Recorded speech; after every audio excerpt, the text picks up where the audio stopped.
வணக்கம். நான் astrology professor doctor Vimalan.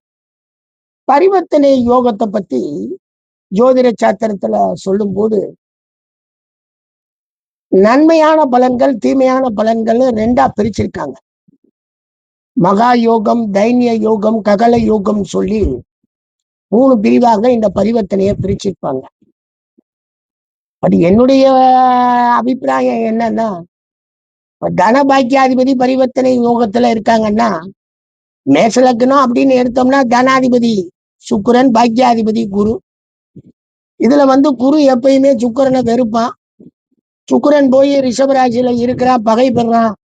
ரிஷபத்துல இருக்கக்கூடிய சுக்கிரன் தனுசுல இருந்து சமம் பெறுகிறான் அப்படின்னா, பலன்கள்லாம் அந்த வலிமையை தான் நீங்க பார்க்க முடியுமே தவிர, பகைனா அதெல்லாம் சொல்லுவாங்க. என்னைய பொறுத்த வரைக்கும் நான் இந்த பரிவர்த்தனை யோகத்தை பத்தி அன்றைய காலத்துல சொல்லி அதுக்கு ஒரு யோக பலன்களை சொன்னாங்க. பட் இன்னைக்கு பாவகம் வந்த பின்னாடி 2ல இருக்க கோள் 2ஆம் பாவத்தை நன்றாக வேலை செய்யும்.